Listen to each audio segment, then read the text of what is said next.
There's not one guy, one person in the history of this program that's bigger than the program. What's better than this? Guys being dudes. Oh, what's up, and welcome into episode number 129 of the Program Guys podcast. My name is Mason Prince, joined with you as always by Patrick Hertzberger, Matt Gann, Mark Hall. Today is Tuesday, July 2nd. Be sure to like, subscribe on our YouTube channel. You can also follow us on all of our social media at Program Guys with a Z. You can find us on Twitter, Spotify. Wow, mix it around. Twitter, TikTok, Facebook, Instagram. Also find us on Spotify, Apple Podcasts, Google Podcasts, wherever you get your podcasts. That's where you can find us. Gentlemen, first official day in the SEC for the Oklahoma Sooners. SEC.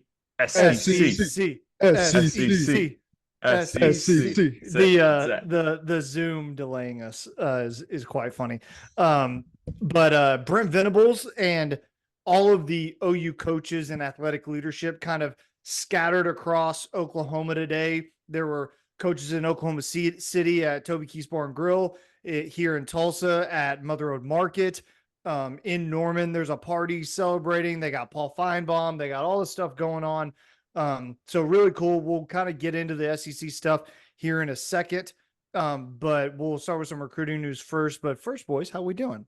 Been a week since I've seen you guys, kind of dived right into it. Go ahead. Matt Gann, you're wearing a black shirt, black hat. Anything to say about it? We're doing good, baby. We're doing good. You know what I'm saying? I mean, we're here. And I love talking football with my favorite guys. So another day, another dollar. Come on now. Huh? Come on. Perfect. Yeah. Matt won't say it, so I'm going to say it. He put on a black shirt and a black hat because he said he wanted to look like Ryan Tyson today. So that's RIP, we not here. No, not RIP. He's not there. Oh, he's just not here. Just not here. Yeah, no, not Matt, dead. did you get a raise you didn't tell us about? Yeah. Man. Now it's another day, another Yeah, dollar, another man. day, Yeah. another dollar. It used to be a week. Maybe $1.50. You know what I'm saying? Well, 7 times raise. That's Hey, pretty dirty. That's what inflation will do with you. You know? Come on. Hey, does cost it of with living. Yeah, that's good to know. Patrick, how you living? Doing great. Been out tanning a lot. Excited to be part of the SEC. I don't know if I'm happy about it, but I'm excited about it. You're fine. SEC. You'll be okay. SEC. Boys, some recruiting, I guess, to get to first. We will start with some commitments. Big commitment that just dropped on Monday afternoon, Monday evening. Cortez Mills, 4-star wide receiver, 6'2", 180 from Homestead, Florida, picked OU over Nebraska, LSU, and Miami? one other. Was it Miami? I can't remember. I think Clemson and Miami were both in Thank there. you. Okay. Oh, Florida. I'm Clemson saying and Florida, Miami. not. Yeah. I'm It saying is Florida, Miami. not Miami. Gotcha. He's a 2025 commit. He's the highest ranked commit of the class. I saw him as high as the 69th or 65th player in the country. Nationally. Yeah. Nationally. So that's amazing. A good feather in the hat. Again, man, Emmett Jones is working really hard. And I'm continue to be impressed with his abilities, Mark.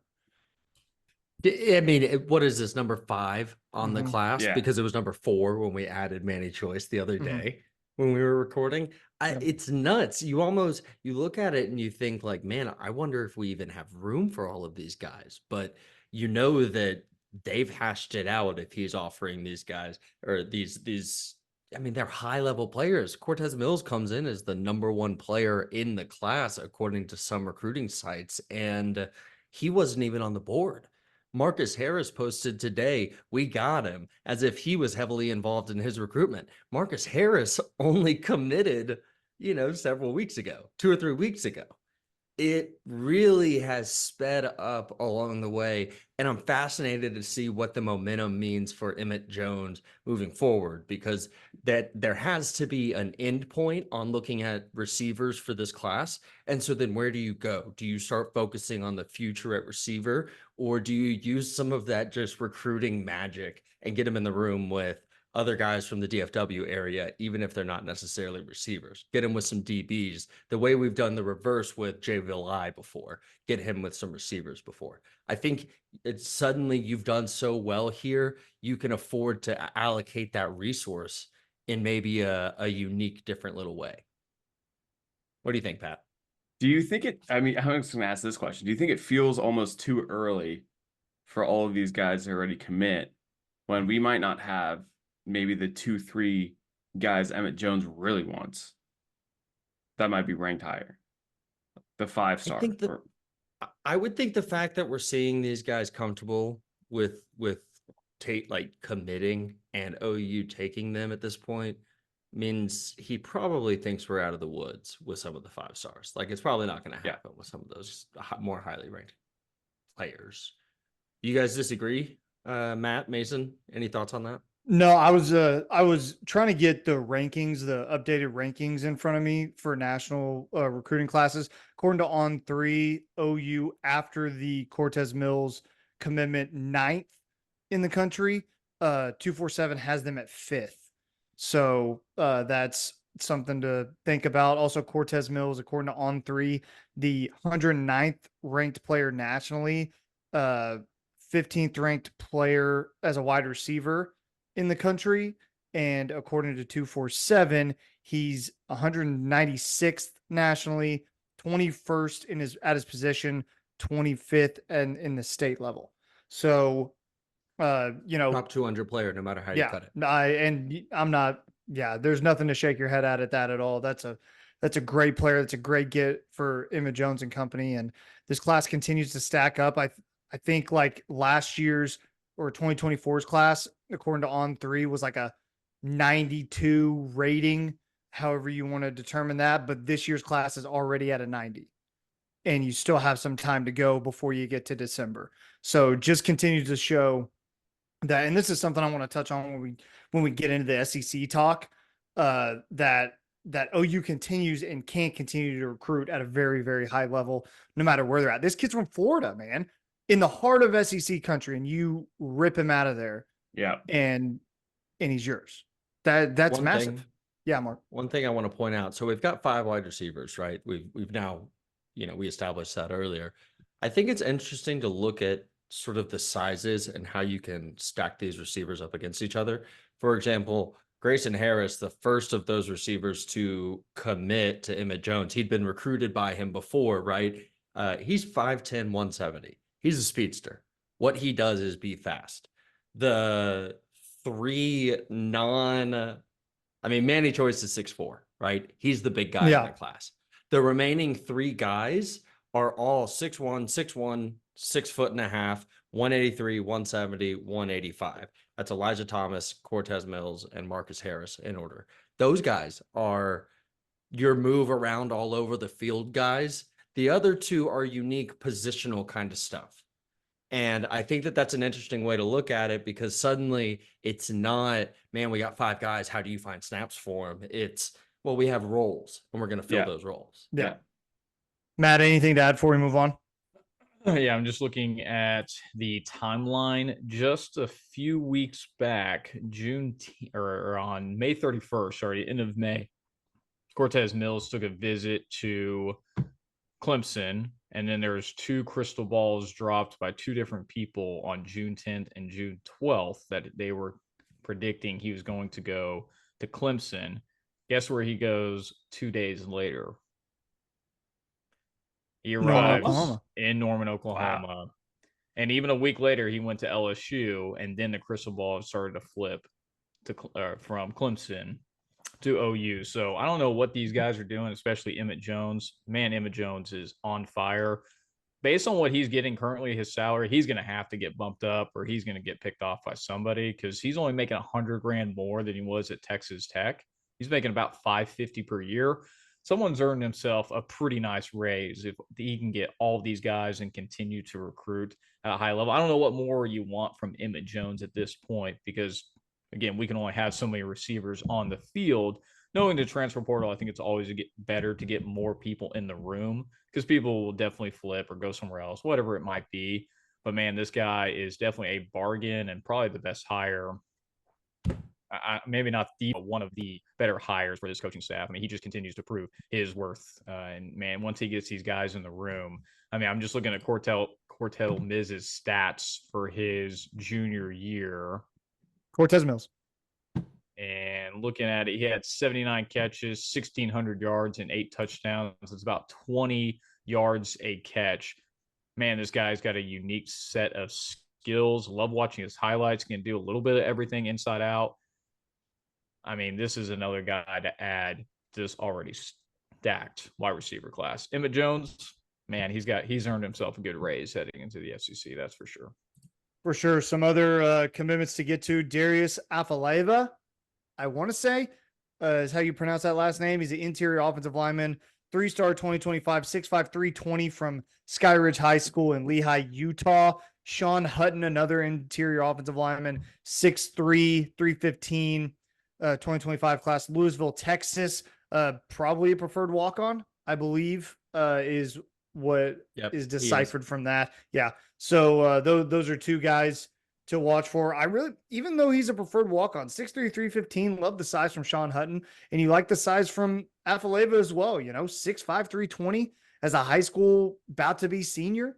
That's amazing. That's, again, dude, we've talked about it for almost 2.5 years on this podcast now.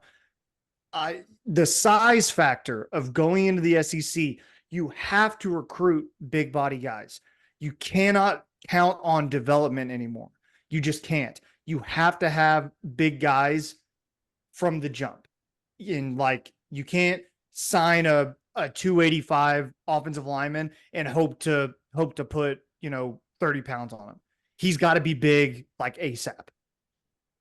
Good point. Yeah, we've got a couple guys. A Logan Howland came in small, right? But that's on the bottom end of your recruiting class, talent-wise, right? When you look at the stars, that's on the lower end. This is what you want to see. Darius, I'm going to go Afalava because that sounds probably fun to me. More correct. Number one player in the state of Utah, according to Rivals.com. We just go into Utah and steal an interior lineman worth a good bit there. I think that is a money move out of Bill Bedenbaugh. And like you said, he comes with size. He's built in size. We don't have to worry about developing that. We can refine the shape that he's in. I think that's a better position to be in with a guy like this. Sean Hutton, yeah, he's a PWO, but he had offers to smaller schools. He doesn't quite cross the bar to get an offer from a place like Oklahoma, but we are lucky that the NIL system is such that we could throw him basically a scholarship, because there's a world where if we're not just bringing in a new center after Branson Hickman's done in 2 years, he's the guy starting at center. There's a real possibility of that just because he's got the youth thing on some of the other guys that are playing the position now. Matt Pat. This is the type of guy you want. You don't really have to put a lot more weight on him, being 320, and just reading a lot of the recruiting analysts. He's already got the kind of NFL prototypical size that you want and the ability to have the agility and athleticism to get out onto the first, not only just the first, but also the second levels on those linebackers. This is the type of guy that you want and has humongous upside, I believe, for Bill B to work and mold. But having a guy this big, I can't even imagine trying to get past him, especially once he gets his hands on you. So this is a great get from the state of Utah, where he had plenty of other offers in the region: Washington, Utah, Michigan State, UCLA, BYU, all those teams going for this guy. It's definitely a guy that you want on your roster to be able to work on that line. Pat? NFL pedigree too. His dad's former NFL player. There you go. Pat? Afalavas. But yeah, this is exactly what you want to see. We're going to have to win the battle in the trenches week in, week out. So these guys coming in at 6'5", 6'3", over 350 pounds already, 315 pounds already. Love to see it. Excited. Perfection. Let us know down below in the comments what you think of OU's new commitments for the 2025 class. We got some crystal balls to get to. Mark, you wanted to touch on Jaden O'Neal before we dive too deep into it? Yeah, let's just so Jaden O'Neal committed last week, but I hadn't watched the highlights yet. And guys, he's going to be a superstar. I'm planting that flag. I feel it. I told y'all he looked like Caleb Williams in our text, and the reason I said that is The arm is very easy, but more than that, he's never rattled. He's always comfortable under any situation he's in. He's never rushing to get away from a rush. Nothing is too quick for him. You can tell that he's confident every single time he's taking the snap in what's going to happen. That's the kind of thing you want to see. I don't know with any certainty how anyone behind Jackson Arnold is going to perform, but I feel very good about Jaden O'Neal just kind of rising to the top once he's on campus. Love that. A crystal ball to get to is Marion Robinson. He's a 4-star safety in the 2025 class. He's from Parkview Magnet High School in Little Rock, Arkansas. Not a lot of Arkansas recruits for Oklahoma, not even Brent Venables, but really Oklahoma in general. Not a ton of guys coming from Arkansas, considering how close you are. I assume that's probably going to start changing with SEC ball going in now, telling kids from Arkansas, like, hey, you may play in Norman, your family doesn't have to go far to watch you, so that could be something as well to watch for. I'm excited about that. 5'11", 185, good size safety.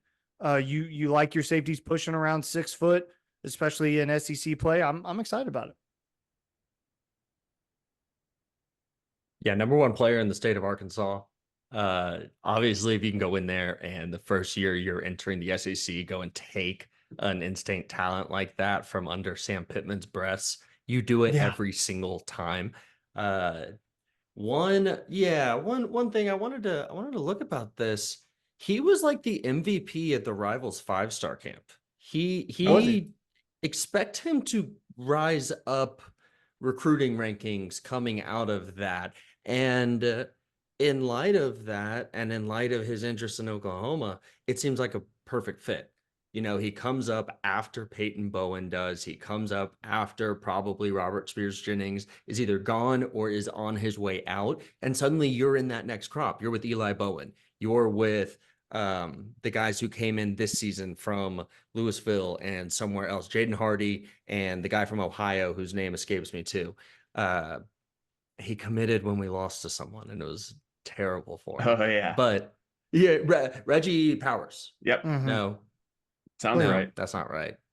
I No, don't it's think not. that's right. Okay. It's okay. It doesn't matter. It doesn't matter. We've got a good crop of guys, but the point is in the secondary, you've got to be stacking that year after year after year. And a guy like Amarian Robinson can really solidify that part of your class for 2025. Matt, what do you think? Can we get this guy out of Arkansas? Yeah, Or are the breasts too strong? I mean, I've seen he's taken some recent visits to Oregon, Arkansas, LSU, Miami, Florida, Michigan, Colorado. So definitely some top tier. I mean, Oklahoma offered him back all the way in January. So quite some time ago, OU was already on this guy. I mean, this is exactly the caliber of player that you want, especially when you have a guy like Billy Bowman and trying to replace him next year, who's an NFL caliber safety. You got to have those guys roaming the middle of the park, I guess, against SEC offenses who like to throw it deep and throw it often. Got to have these guys that can be able to roam and be able to deter certain passes. So this would be a great get for Company and Co. to land a guy like this, especially grabbing him out of state. Pat? Yeah, love to see that he's already 5'11". We're getting height in this safety room that we haven't gotten in the past, and that's really exciting to me. We're a long way away from Buki, man. Just a long way away. I want to touch on a guy we talked about last week, dropped his top 11. That's Caden Jones, the 2026 running back out of Jinx. He dropped his top 11 today, or I guess as you're listening to this, July 1st. Alabama, Texas A&M, Miami, Tennessee, Oregon, Louisville, Missouri, Michigan State, Ole Miss, Vanderbilt, and Oklahoma. That's his top 11. So OU right in that mix, obviously. It'll be interesting to see what turns out. Again, a 2026 running back, long way to go, but that's just an update on something. If you recall on our show last week, he got a crystal ball from somebody on the recruiting sites to Oklahoma, and this week just now dropped his top 11. So thought it would be timely to update. I need to that. go ahead and get mine in there. It's just that's the easiest slam dunk you can do. I feel like that feels good. Yeah. Okay, boys, the first day of SEC football or SEC athletics for the University of Oklahoma. We are officially in the SEC, and I'm fired up about it. And here's why I'm fired up about it. Before we get into like our little discussion about what we're most looking forward to, go ahead, Mark. Well, no, I have a thing too after you. Yeah, there's something I wanted to touch on because I saw Toby Rowland on the Oklahoma Breakdown kind of mention that Texas is kind of the seen as the jewel in this OU and Texas to the SEC sort of thing. And I kind of want to piggyback on what Toby said. Like I completely agree that people are greatly underestimating what Oklahoma brings to the table. I really think, like, yes, is it going to be tougher? 100%. No one's here to tell you that it's not going to be. But I don't think people understand how this program is built and the sustained success they've had over the last 70 years of playing football. Like it's real. And I think that while it's all good and fun to like make Texas, bigger than they want to be. And Josh Pate had a really good point on his show about how everyone picks Texas and is excited about Texas because Texas finally proved them right last year and went to a college football playoff. And for the first time in 15 years, people actually looked right when they picked Texas. So now everyone's going to stay on Texas because of that. And really, people are forgetting about Oklahoma and the stink of Brent's 6 and 7 season. His first year still kind of lingers. And that's fine with me. If not you guys, but if people want to think that OU is the also ran in this move to the SEC, I'm fine with it because they're in for a rude awakening. I really think they are. So I'm excited. I'm pretty pumped up. Mark, did you want to say something? Yeah, did you guys see any of the stuff that they did, like outside of going to Tulsa and Oklahoma City, there Tulsa and I guess it was in Norman, right? Which, by the way, at that Toby Keith Bar and Grill thing this morning, didn't that look like a perfect place for a 9 a.m. beer? Oh, dude, it just looked so fun and rowdy. It looked prime. great.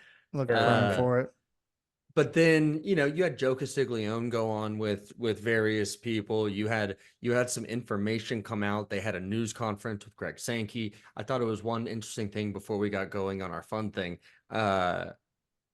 Apparently, OU and Texas both reached out to the SEC about a decade ago to initiate this. Wow. And then it's just that's how long it takes for the wheels to start turning. But put yourselves in our shoes a decade ago. Hey, Trevor Knight's about to kick some ass. And we were thinking that then. That's nuts. Yeah, it's crazy. That's insane to think about. Mm-hmm. Yeah. A decade ago was Trevor Knight. And we were all in on Trevor Knight. Hugely. All in. We're all in. Hugely. Loved that guy. He did beat Alabama. So he did beat Alabama. We'll always have that. And Baker was like, hey, let's do that every week. Baker beat Auburn in Tennessee, that's a fun time. It's a fun time. Should have beat Georgia. I'll never forgive you, Mike Stoops. I will never forgive you, Mike Stoops. Never in my life. Okay, we're in the SEC. So we thought it'd be fun. And you guys who are watching, comment down below with us as well. We'll kind of go, not really rapid fire, but quick enough to get through these. But who's the team you're most excited to play? Who's the team you're most excited to play? I'll start. For me, it's LSU. I think that's going to be a lot of fun because honestly, they kicked our ever-loving ass the last time we played them. And really the last couple times we played them, we haven't had their number. So that's going to be fun. And Brian Kelly's always a weirdo. And that stadium at night is crazy. I'm really looking forward to that. And that's the team I'm probably most looking forward to playing. Yeah, it's Tennessee for me. I get to go to Knoxville. Knoxville folks got to come to Norman. And it's always a good time. Free place for us to stay in Knoxville when we're ready. Okay. We say it out loud, Matt. Neyland. It's said out loud all the time. Neyland P, man. Neyland P. It's crazy. Yeah, Matt? I'll go. Go ahead, Mark. You Yeah, go. Mark, go ahead. Okay. Mark, go ahead. Oh, hey, I'll go. Texas A&M. We have friends, at least Patrick and I do, that are Wow, they're A&M friends. grads, that are Aggies, and whether it's in College Station or it's in Norman, I'm really excited to just knock them all down. One peg in our friendships, right? Like just Mhm. now I have this over you for the next year. I'm Mhm. looking forward to that. Matt? I think the obvious answer would be maybe Alabama or Georgia. I'm going to go off the beaten path a little bit. I'm going to choose a former Big 12 team in Missouri Who's that? who OU dominated in the Big 12. And I'll never remember. It's more of a nostalgic childhood. I just grew up watching OU beat down Missouri, and never forgetting Sam Bradford, freshman, playing against Chase Daniels in the Big 12 tournament, and thinking to myself, man, Missouri sucks, and I can really enjoy this each and every year, either going to Columbia or having them come back into Norman and playing. So, and again, they have a very historic rivalry. Maybe not a rivalry, but some good games that they've played. So I'm going to go off the beaten path, say Missouri for old time's sakes. Matt, we'll stay with you. The away game you're most looking forward to seeing. I would say Attending. probably Attending. You mean Not I'm even this attending? year. Not even this year, but just one you would like if for me, Yeah. I Go ahead. think the one that I'd be most excited to attend and see is like I'd love to go to Gainesville and go to the Swamp. I think that'd be amazing. That would be a surreal experience for me. I would like to go in like November and not die in like September or October, but that's just me. I'm going to second that, Mason. The Swamp for me too. Do Tennessee, Florida, are they home and home? They don't do a neutral site, They do do, they? yeah. No, they're home and home. They're home and hate home. each Okay, other. that's what I Yeah. thought. I was about to say they don't do Yeah. a neutral site. Florida and Georgia do a neutral site. That's right. Georgia's actually going to be mine. I have family that lives in Georgia that go to games every now and then, and so I just would love to go to Sanford Stadium and same thing, watch OU win that game and pull an upset in that case, but Yeah. kick some ass. That would be. It's just the best. It's just the best. First of all, I understand where you're coming from. I've been to a couple games at Sanford. It's amazing. And number two, Athens is a kick-ass town. Athens Yes. rocks. It's so great. And I hate it because like all Georgia fans, like just they know it. I know it. And they're just so cocky about it. I'm just like, I wish Athens didn't rock. But it does, man. It's so dope. Tuscaloosa rocks as well. Tuscaloosa is a sick place. I love that place. All right, go ahead, Matt. That's what I was going to say. Bryant-Denny Stadium. I'd love to be in Tuscaloosa for a Saturday night game day game with 100,000 fans. I mean, it's just the years prior, you always see them playing like LSU or Georgia coming into Tuscaloosa, seeing the fans, seeing all the really the great games that have been played in that stadium. I can't imagine just two programs on a Saturday night, OU in Tuscaloosa playing Crimson and Cream versus the Crimson Tide.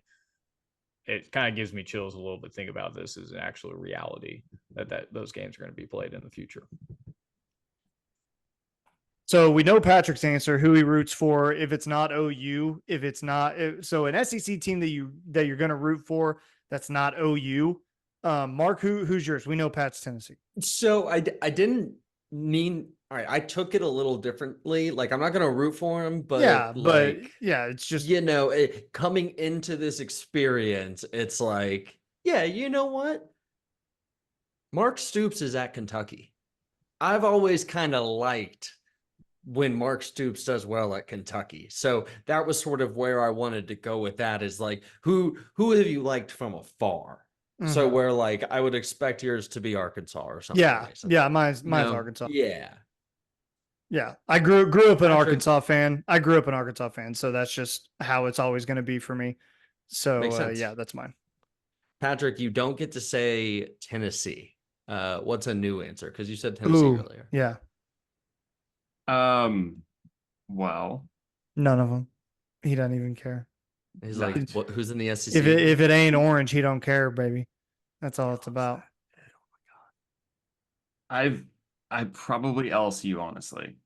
Besides, like, Hmm. minus the 2019-2020 debacle we had with them. I've Naturally. just growing up in Houston, there's a lot of LSU people, so you're always paying attention to them, and visited that campus. Great environment. I haven't been to a game, but it's probably LSU for me. Matt? I'll say two former OU connections, either South Carolina and Shane Beamer or Tennessee and Josh Heupel. It's hard not to root for guys that have been a part of the program and they take a little bit with you. Yeah. Especially growing up and watching these guys play, or at least Josh Heupel back in the day. So I would say South Carolina or Tennessee for sure. Who's a program that's not Texas that you hope loses every single game? Missouri. Oh, that's not Texas. That's good. Auburn for me. Easily, it's easily Auburn. I hate Auburn. I hate Hugh Freeze. I hate Auburn. I don't like him. I think I'm kind of in between. Well, recently I'd say more Missouri because they've just like been pissing me off thinking that they're a team who's relevant at anything. They're a lot for being. Yeah, Missouri. they're a Even lot coming for off nothing. the best season since Chase Daniel. It's Yeah. like it's Dude, still what's- just your best season since Chase You know, Daniel. you know the phrase like old money, new money? They're not even new money. Right. They're like Yeah, this is good. they're like new a livable wage paycheck. Yeah. Like it's Right. crazy. it's- Missouri's a meme coin. Like they're thinking about Missouri's a buying a meme house. coin, I don't dog. know. For real. It's like that dude, their head coach is not like he's not a football guy. He's a crypto guy. Dude, your name's Drinkowitz. There's no way you're a football guy. There's no shot. There's no shot. Just no shot. But generally Unreal. speaking, I think A&M, Yeah. See, just and because when- we are in their recruiting region now too, right? If we're gonna dominate Texas, we have A&M. We have A&M to deal with as well now more than we had in the past. So A&M doing bad is good for us. all Matt so Gann? if he says Mizzou or A&M, I'm just going to take the other one. Matt Gann. I'm actually going to go off the beaten path because I actually want some of these teams like LSU, Vanderbilt. Georgia, Alabama to be good when we play them because it's only going to give us a better chance to make the college football playoffs, especially now that there's 12 teams. So I always want to see a more highly ranked matchup when we play those teams. I'm going to go Mississippi State. And really the sole reason is because the cowbell is annoying as it bothers me so much. And again, I was just looking up because they're the Bulldogs. So what does a cowbell even have to do with their school? And I just read a report or a story that just because a cow wandered on the field when they played Ole Miss back in like the 1930s, that's what started the cowbell tradition because they won that game. That is probably the stupidest thing I've ever heard. That's got to be the worst tradition in college football. It's really annoying when I watch their games and all I see is cowbells. I agree. I kind of hate the cowbells. I'm not a fan of the shtick. How did a Just not. cow even get to on the field? The cow's got to move like at a snail's pace. I just don't get it. It's just, I just think it's annoying you get artificial noisemakers and just get to bring them in the stadium. Like I think that's bullcrap. yeah, I hope they lose every I- game. I love how any random thing that happened in like the 1920s or 30s becomes like the tradition makers. Yeah. Like, That's America. Yeah, Well, dude, this that's- cow just ran onto the field. So now, So that's what's funny is the next thing that we wanted to, the last thing is your favorite mascot, favorite and least favorite mascot. And it's funny, mine's the Razorback because there's only one Razorback, but it's funny they're the Arkansas Razorbacks because back in like the 40s, some coach was like, yeah, they played like a band of wild hogs. And like they were like, yeah, we did. So now we're the Razorbacks. And like they just changed their mascot. I don't even know what it used to be, but they just changed it. And it was hilarious. Just so funny that like an old news story, or not even old, but like it happened. And then the next week they're like, yeah, you know, we are That's like better. that. Stick a hog sticker on the helmet. And like, that's crazy. My least favorite, anybody who's a tiger. There's 5 of you. Somebody be creative. Be creative. It's pathetic. I hate I it. like that. Yeah, I'll go. The Land Sharks has got to be the worst mascot I've ever heard of. The Dude, old- that's lame. The the like land sharks, Who's the land whatever. sharks? Ole Old Miss. Miss. Yeah, it's another name that they use No, and come have on. and have a Come mascot on. for. Come on. Well, We know because what the Ole Miss rebels are is. problematic. Come on. We So know what they're Ole trying Miss to is. they're trying to Land pivot. shark. They're trying to Land pivot. shark. I know. Yeah, I'm looking at a picture of a mascot wearing a shark helmet, so it is real. I didn't know that was even real. Yeah, it's like the teams that have like a dual name. It's like the Auburn War Eagles, but they're also the Tigers, so it's very similar for Ole Miss. They're Rebels, but they're also called Land Sharks. I mean, Right. tomato, tomato, potato, potato, but still is the ugliest thing I've probably ever seen. And sharks are not on land, so that doesn't make any sense. I would say my favorite is probably Big Al in the trunk. I mean, it's iconic. Just him walking around. It's a great mascot. It's a great look. Big Al from Tuscaloosa. Amazing. Can't even. No, I can't. I will go with I just had it top of mind. Favorite. Never mind. Skip me and then come back. Pat. Just say Smokey. Oh, 'cause the Smokey's a I great know. mascot. I know. South Carolina. Just because Yeah. you know how fun it would be to say go Cox? Yeah, dude, Just it'd be sick. They have that on Constantly. they have that on every shirt there. Yeah, they have it on shirts. Their shirts just say Cox. Yeah. That's I have one. insane. That's Yeah, I so got one. funny. Yeah, that's probably it. Pat? Yeah, I just looked up Vanderbilt's because I'm not familiar with who their mascot is, and it's Mr. Commodore. Yeah, why are they Yeah, Commodores? they're the Commodores. Yeah, Why are well, they Commodores? that's bad. So that's Are my they- Sounds choice. like a military Are Commodores generals? rank, right? Like- Typically, Are they general? Like I thought they were like seamen. I thought a Commodore was what like a now? that's what I thought. It would be a man You who say, wait, sails you the say sea. what now? yeah. Oh, Hey, yo. there you go, Patrick. Patrick figured that how to get around that. Yeah. Yeah, you this guys- is Navy or Coast Guard ranking. That makes Or the You're in president of a Nashville. yacht club. He was a business magnate who built his wealth on railroads and shipping. Cornelius Vanderbilt. I don't know. Yeah, That's crazy. whatever. Amazing. Yeah. Let us know down below in the comments your answer to all the questions that we just asked. We read every single one of your comments. Love to hear from you. All right, boys, we'll wrap up the show with our PGP MVP of the week. Patrick, we'll start with you, man. Who's your MVP? The SEC, because we're a part of it now and it means more. Means more. It Now it absolutely means does. more. It used to not. You've always had it half mean more. A little bit. Yeah, that's what I thought. Okay. Matt, who's your MVP, man? It's just too obvious. It's Emmett Jones. He's on fire. Looking at the guys he's recruited so far, I can't imagine what he's going to do 2026 and beyond. So Emmett Jones is absolutely killing it and deserves a pay raise. Mark?